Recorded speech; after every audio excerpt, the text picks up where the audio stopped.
अस्सलाम वालेकुम लिसनर्स। एक और हॉरर वाक़या किस्सा। ये वाक़या मेरे साथ एक लड़के ने शेयर किया है जो उसके बचपन से मुतल्लिक है।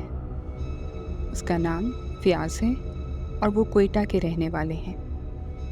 फ़ियाज़ का कहना ये है कि जब वो 4th क्लास में था और जिस स्कूल में पढ़ता था वो उस एरिया का बड़ा ही अच्छा और रिनाउंड स्कूल था। लोग अपने बच्चों को वहाँ पे एडमिशन करवाने के लिए बहुत भाग दौड़ किया करते थे और उस स्कूल का रिज़ल्ट हमेशा ही बहुत अच्छा आता था। उसका कहना ये है कि एक दिन की बात है कि वो लोग क्लास में बैठे हुए थे और टीचर काम करवा रही थी। सब बच्चे नोटबुक पे बड़े महबूब के काम कर रहे थे कि क्लास में ज़ोर से एक लड़की की चीख की आवाज़ आती है। ये चीख सेकंड लास्ट रो में बैठी एक बच्ची की थी। सब बच्चे डर जाते हैं, अपनी सीट पे खड़े हो जाते हैं और फ़ौरन उस बच्ची की तरफ देखते हैं। टीचर भी फ़ौरन भाग के उस बच्ची के पास आती है कि क्या हुआ है, क्योंकि बच्ची की चीख ही बहुत खौफनाक थी। जब टीचर उसकी सीट पे पहुंचती है तो वो बच्ची खौफ से अपनी कॉपी की तरफ इशारा कर रही होती है। उसकी नोटबुक के ऊपर जगह जगह खून के निशान होते हैं। ये देख के टीचर घबरा जाती है, लेकिन ज़्यादा घबराहट इस वजह से होती है कि खून अभी भी मुसलसल गिर रहा था।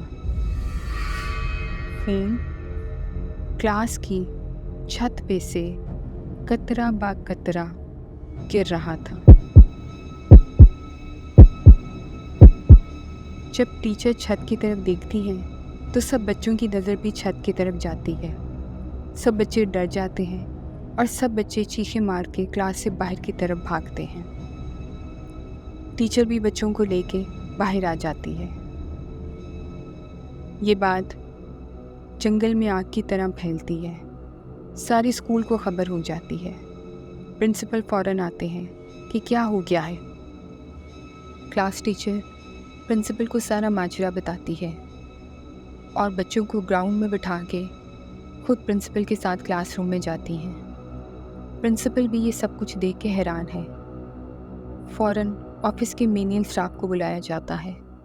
प्रिंसिपल 2 अदद पीएन्स को इंस्ट्रक्शन देते हैं कि फ़ौरन छत पे जाओ और जाके देखो कि कहीं ऊपर कोई परिंदा, कोई जानवर तो नहीं मर गया कि जिसका खून नीचे तक आ रहा है। लेकिन ये बहुत हैरानगी की बात थी। बेशक ऊपर कोई जानवर मर जाए, लेकिन खून छत के अंदर से कैसे आ सकता है। थोड़ी देर के बाद कुछ और क्लास टीचर्स भी आ गए। सब ये माजरा देख के परेशान थे। किसी को ये समझ ही नहीं आ रहा था कि ये कैसे हो सकता है। इतने में पीएन वापस आते हैं और आके प्रिंसिपल को बताते हैं कि ऊपर छत तो बिल्कुल साफ़ है, छत पे तो ऐसी कोई भी चीज़ नहीं। तमाम स्टूडेंट्स को दूसरी क्लास में एडजस्ट किया जाता है और इस मामले को इन्वेस्टिगेट किया जाता है और प्रिंसिपल खुद छत पे जाके देखना चाहते हैं कि इस सब की वजह क्या है, लेकिन वो भी समझ नहीं पाते कि ये खून कहाँ से आ रहा है। स्कूल को छुट्टी होती है और ये बात पूरे इलाके में फैल जाती है। प्रिंसिपल साहब 2 दिन के लिए स्कूल बंद कर देते हैं ताकि इस मसले का हल ढूंढा जाए। वो कुछ मिस्त्रियों को बुलाते हैं और उन्हें कहते हैं कि छत को देखो और अंदाज़ा लगाओ कि ये खून कहाँ से आ रहा है, जो कि मुसलसल कतरा ब कतरा बहता जा रहा है। जिस भी मिस्त्री को बुलाते हैं वो आके घबरा जाता है। प्रिंसिपल साहब कहते हैं हम इसकी छत तोड़वा के दोबारा बनाएंगे, लेकिन कोई भी मिस्त्री इसको हाथ लगाने के लिए तैयार ही नहीं होता। प्रिंसिपल साहब सख्त परेशान हैं। फिर उनको किसी बुजुर्ग दीन का पता चलता है। वो उनको बुलाते हैं कि आके देखें, छोटे बच्चों का स्कूल है और ये सब क्या हो रहा है। बुजुर्ग दीन आते हैं, इस सब फार्मूले को देखते हैं और कहते हैं कि मुझे स्कूल में एक कमरा चाहिए जहाँ मैं बैठ के पढ़ाई करूँगा।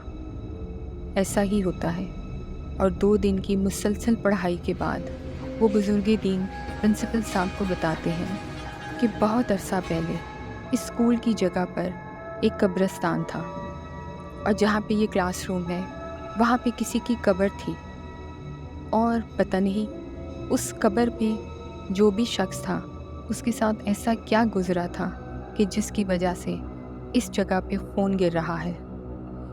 लेकिन वो प्रिंसिपल साहब को हौसला देते हैं और कहते हैं, ये जो कोई भी है, जिस किसी की भी रूह है, आप मुझे इस बिल्डिंग में एक कमरा दें, मैं एक हसार खींचूंगा और इसको उस कमरे में बंद कर दूंगा। ऐसा ही होता है।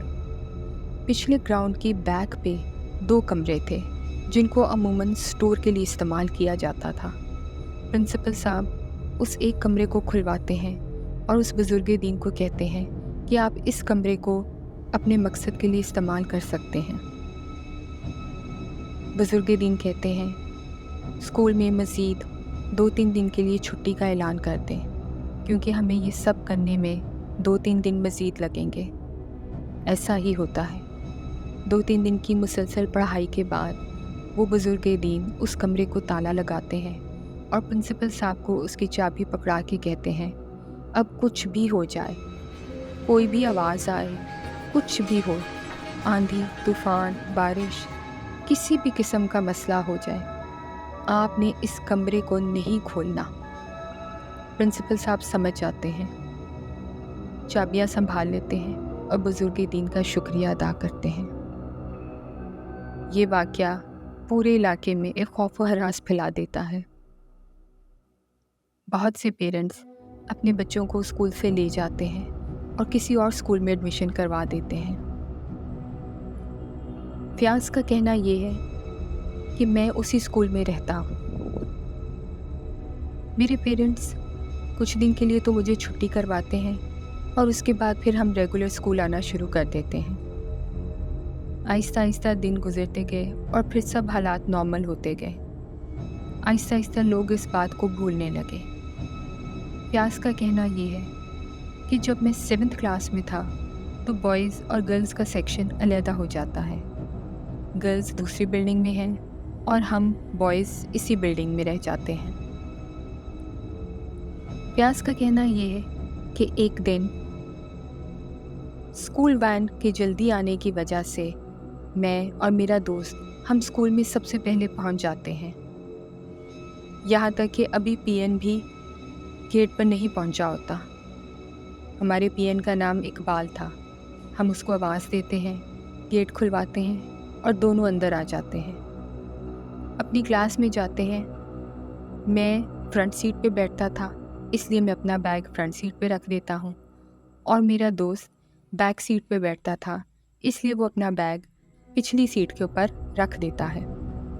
स्कूल लगने में बहुत टाइम होता है, इसलिए हम दोनों ग्राउंड में जाके खेलना शुरू कर देते हैं। सुबह सुबह सारा मेनियल स्टाफ स्कूल की सफाई में मसरूफ़ होता है और मैं और मेरा दोस्त हम दोनों देखते हैं कि बॉयज़ सेक्शन का पीएन गर्ल्स सेक्शन की तरफ गया है। हमें इस चीज़ को ख़ास नोटिस नहीं करते। थोड़ी देर बाद वापस अपने क्लासरूम में आते हैं ये चेक करने के लिए कि कोई और बच्चा आया है कि नहीं। आके देखते हैं तो हमारा क्लासरूम बंद होता है। हम बहुत ज़ोर ज़ोर से दरवाज़ा खटकाते हैं, लेकिन दरवाज़ा नहीं खुलता, ऐसे जैसे दरवाज़ा किसी ने अंदर से बंद कर दिया है। हम बहुत घबराते हैं कि ये कैसे हो सकता है। गर्ल्स सेक्शन की तरफ भागे भागे जाते हैं और इकबाल को आवाज़ देते हैं कि आके क्लासरूम को चेक करो। वो भी परेशान है कि क्लासरूम का दरवाज़ा किसने बंद कर दिया। वापस जाते हैं, क्लासरूम का दरवाज़ा खोलने की कोशिश करते हैं, लेकिन वो अंदर से बंद है। इकबाल ज़ोर ज़ोर से क्लासरूम के दरवाजे को धक्का लगाता है, फिर दूसरे पीएन को आवाज़ देता है और दोनों मिल के दरवाजे को ज़ोर से धक्का लगाते हैं ताकि दरवाजे का लॉक टूट जाए। और ऐसा ही होता है। जब क्लास के अंदर जाके देखते हैं तो क्लासरूम में कोई भी नहीं होता। ऐसे कैसे हो सकता है? क्लासरूम का दरवाज़ा किसने बंद किया? मेरा और मेरे दोस्त का बैग दोनों फ्रंट पे ज़मीन पे पड़े होते हैं। हम हैरान होते हैं कि हमने तो बैग चेयर्स पे रखे थे।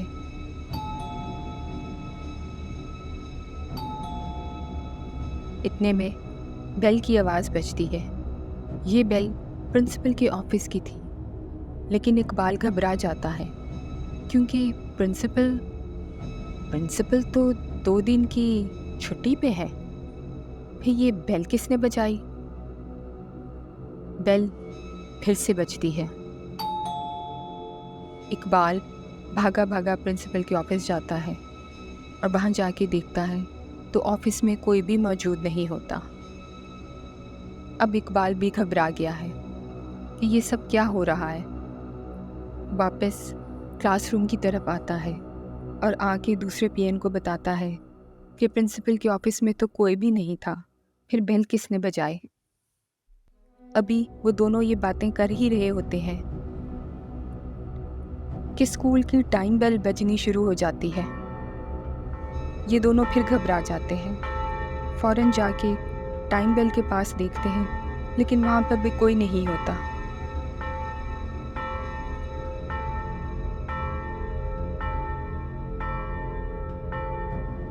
हम दोनों भी इनके साथ साथ ही हैं, लेकिन ये सब कुछ किसी को समझ नहीं आ रहा।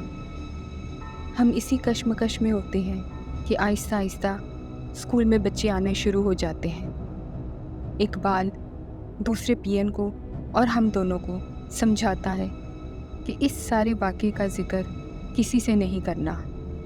हम दोनों भी खामोशी से अपनी क्लास में आ जाते हैं। उस दिन टीचर क्या क्या पढ़ाते हैं मुझे कुछ समझ ही नहीं आता। दिमाग ऐसे था कि काम ही नहीं कर रहा। छुट्टी होती है, घर आ जाता हूँ। तबीयत पे अजीब सा बोझ है। किसी से कोई बात नहीं करता, खाना भी नहीं खाया जाता और अपने कमरे में जाके सो जाता हूँ। अम्मा बहुत दफ़ा पूछती हैं कि क्या हुआ, लेकिन कुछ नहीं बताता। अगले दिन सुबह स्कूल जाने को दिल नहीं करता, लेकिन क्या बहाना बनाऊँ। फिर उठ के स्कूल चला जाता हूँ। स्कूल पहुँचते हैं। मुझे अपनी क्लासरूम में जाते हुए डर लग रहा है। इकबाल के पास जाता हूँ और उसे पूछता हूँ। इकबाल बहुत घबराया हुआ है। कहता है कल छुट्टी के बाद भी अजीब वाक़या हुआ। मैं अपने कमरे में सोने के लिए गया तो किसी ने मेरी चारपाई को उल्टा दिया हुआ था। चारपाई सीधी करता हूँ, बिस्तर झाड़ के बिछाता हूँ, लेकिन जब बैठने लगता हूँ तो कोई मेरे पीछे से चारपाई खींच लेता है और मैं नीचे गिर जाता हूँ। मैं तो खुद बहुत परेशान हूँ। प्रिंसिपल साहब आएंगे तो अब मैं मज़ीद इस स्कूल में नहीं रुकूंगा। यहाँ तो कुछ और ही माजरा है। 2 दिन के बाद प्रिंसिपल साहब भी आ जाते हैं। इकबाल उनको सब कुछ बताता है, लेकिन प्रिंसिपल साहब उसे समझाते हैं और उसे रोक लेते हैं।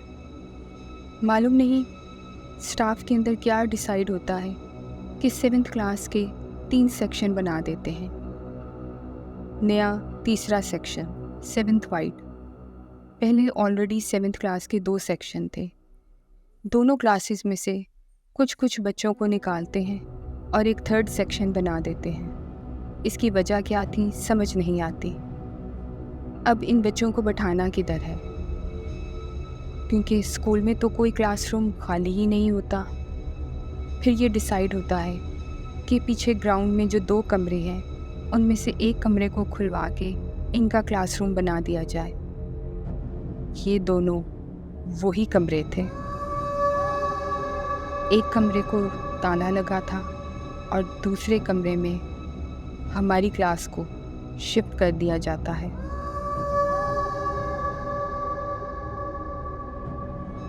मुझे वो वाक़या भूल चुका था, लेकिन हमारी क्लास टीचर को किसी ने बता दिया था और वो यहाँ पे आकर हमें पढ़ाने से कुछ घबरा रहे थे। लेकिन फिर अपनी जॉब की वजह से और प्रिंसिपल साहब के समझाने की वजह से वो क्लासरूम में आना शुरू कर देते हैं। दिन गुजरना शुरू हो जाते हैं, लेकिन हमारी क्लासरूम में कुछ अजीब अजीब वाक़यात होते थे। कभी बच्चों के बैग गिर जाते थे, कभी चेयर्स गिर जाती थी, कभी चेयर्स सीधी करके जाते थे और बैग ज़मीन पे पड़े होते थे और चेयर्स उल्टा के कोई टेबल पे रख देता था। समझ नहीं आता था कि ये छोटी छोटी शरारतें कौन कर रहा है। अक्सर टीचर ब्लैक बोर्ड पे कुछ लिखती थी और जब मुड़ती थी तो ब्लैक बोर्ड के ऊपर लिखा हुआ सब कुछ आहिस्ता आहिस्ता रब होना शुरू हो जाता था। एक दिन ऐसा ही हुआ। टीचर ने मैथ का क्वेश्चन ब्लैक बोर्ड पे सॉल्व किया और जैसे ही टीचर मुड़ी तो ब्लैक बोर्ड पे से क्वेश्चन खुद ब खुद मिटना शुरू हो गया।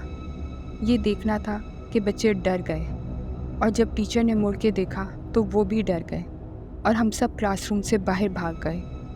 जाके प्रिंसिपल को फ़ौरन इसकी कंप्लेन की। प्रिंसिपल साहब समझ गए कि ये सब क्या हो रहा है। उन्होंने एक और कमरा खाली करवाया और हम सबको वहाँ शिफ्ट किया। बाद में मालूम हुआ कि हमारे साथ वाला कमरा, जिसको हमेशा ताला लगा रहता था, उसकी एक खिड़की का शीशा थोड़ा सा साइड से टूटा हुआ है। प्रिंसिपल साहब ये देख के बहुत घबरा गए। उन्होंने फ़ौरन एक बुज़ुर्ग दीन को बुलाया और वहाँ पे पढ़ाई करवाई और उसके बाद उस कमरे की सारी खिड़कियों को अच्छी तरह लकड़ी के फट्टों से बंद कर दिया गया। इस वाक़ये की खबर पूरे स्कूल में फैल गई। आज भी वो स्कूल मौजूद है, लेकिन अब उस स्कूल में पेरेंट्स अपने बच्चों को भिजवाने से डरते हैं। सुना है वो कमरा भी आज मौजूद है, लेकिन क्या उस कमरे में अभी भी कोई कैद है?